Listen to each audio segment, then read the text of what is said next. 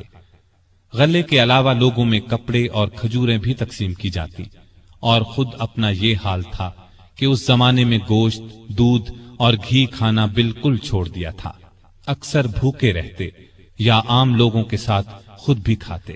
اس طرح اس کا اثر آپ کے جسم پر پڑا۔ لوگ انہیں دیکھتے اور کہتے، اگر قحط دور نہ ہوا تو رعایا کا غم انہیں مار ڈالے گا۔ ایک دن ایک شخص سے پانی مانگا، اس کے پاس شہد تھا، اس نے وہی پیش کر دیا۔ آپ نے شہد پینے سے انکار کر دیا اور فرمایا، قیامت کے دن اگر مجھ سے پوچھا گیا کہ لوگ روٹی کو ترس رہے تھے اور تو شہد کھاتا تھا تو میں کیا جواب دوں گا؟ ایسا بھی ہوا کہ گھی کا برتن اور آٹے کی بوری اٹھواتے اور جہاں کہیں بھوکوں کا مجمع نظر آتا اپنے خادم کی مدد سے کھانا تیار کرواتے اور انہیں کھلاتے۔ دیہاتوں میں جاتے، وہاں اونٹ ذبح کرتے، گوشت، آٹا اور کپڑے لوگوں میں تقسیم کرتے۔ قحط کے دنوں میں سخت بے چین رہتے اور دعا کرتے تھے، اے اللہ، میرے عملوں کی وجہ سے محمد صلی اللہ علیہ وسلم کی امت کو تباہ نہ کر۔ لوگوں کا خیال اس قدر تھا کہ فرمایا کرتے تھے، اگر دریائے فرات کے کنارے ایک کتا بھی بھوکا مر گیا تو اللہ کے سامنے مجھے اس کا جواب دینا ہوگا۔ وہ خود اور لوگ رو رو کر بارش کی دعائیں کرتے تھے۔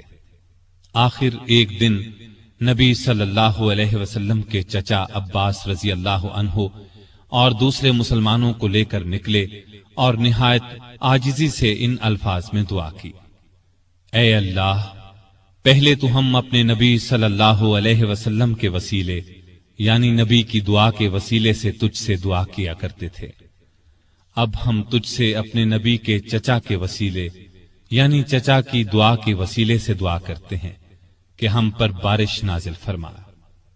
ابھی یہ دعا ہو رہی تھی کہ آسمان پر بادل چھا گئے اور ایسی موسلا دھار بارش ہوئی کہ ہر طرف پانی ہی پانی نظر آنے لگا۔ اس بارش نے خشک کھیتوں میں جان ڈال دی اور قحط دور ہو گیا۔ بیت المقدس کی فتح کے بعد شام میں قیصاریہ کا شہر باقی رہ گیا تھا، اس پر ابھی تک رومیوں کا قبضہ تھا۔ بحیرہ روم کے ساحل پر ایک بہت بڑا شہر تھا۔ یہ مہم امیر معاویہ کے سپرد کی گئی، انہوں نے شہر کو فتح کیا۔ 80,000 رومیوں میں سے بہت کم زندہ بچے۔ اب پورے شام پر اسلام کا جھنڈا لہرانے لگا۔ اس زمانے میں مصر کا ملک بھی رومی حکومت کے ماتحت تھا۔ 18 ہجری میں حضرت عمر نے حضرت عمرو بن عاص رضی اللہ عنہ کو 4000 کا لشکر دے کر مصر روانہ کیا۔ مصر کا حاکم مقوقس تھا، اس نے بے تحاشا فوج جمع کر لی، قلعہ بھی حد درجے محفوظ تھا۔ ان حالات کی خبر عمرو بن عاص نے سیدنا عمر کو دی تو انہوں نے 10,000 فوج اور بھیجی اور ان کے ساتھ بزرگ صحابی زبیر بن عوام کو سالار مقرر کیا۔ ان کے ہاتھ پر قلعہ فتح ہوا۔ اس کے بعد اسکندریہ کی باری آئی۔ اسکندریہ کی فتح کے بعد سیدنا عمر نے عمرو بن عاص کو مصر کا گورنر مقرر کیا۔ دریائے نیل مصر کا ایک بہت بڑا دریا تھا۔ تاریخ میں ہے کہ ایک دن بہت سے مصری عمرو بن عاص کے پاس آئے اور کہا، اس سال دریائے نیل میں پانی بہت کم رہ گیا ہے، ہماری فصلیں برباد ہو رہی ہیں۔ پرانے زمانے سے یہ رسم چلی آ رہی ہے کہ جب دریا میں پانی کم ہو جائے تو ہم ایک مقررہ تاریخ کو ایک کنواری لڑکی چن لیتے ہیں، اس کے والدین کی مرضی سے اسے نہایت قیمتی زیور اور کپڑے پہنا کر دلہن کی طرح بنا دیتے ہیں، پھر اسے دریائے نیل میں گرا دیتے ہیں۔ اس طرح دریا میں پانی چڑھ جاتا ہے، ارد گرد کے تمام علاقے سیراب ہو جاتے ہیں۔ اگر آپ اجازت دیں تو ہم یہ رسم ادا کریں۔ عمرو بن عاص نے کہا، یہ تو بڑی ظالمانہ رسم ہے۔ جواب میں انہوں نے کہا، اگر آپ نے ہمیں یہ رسم ادا کرنے کی اجازت نہ دی تو ملک میں قحط پڑ جائے گا، ہم تباہ ہو جائیں گے۔ عمرو بن عاص نے فرمایا، تم لوگ نادان ہو، اللہ کے حکم کے بغیر دریا میں پانی ہرگز کم یا زیادہ نہیں ہو سکتا۔ اسلام ایسی فضول رسموں کو مٹانے کے لیے آیا ہے۔ میں تمہیں ایک بے گناہ لڑکی پر ظلم کرنے کی اجازت نہیں دوں گا۔ مصری مایوس ہو کر لوٹ گئے۔ اتفاق سے دریا میں پانی کم ہو گیا، لوگ قحط کے ڈر سے وطن چھوڑنے کی تیاری کرنے لگے۔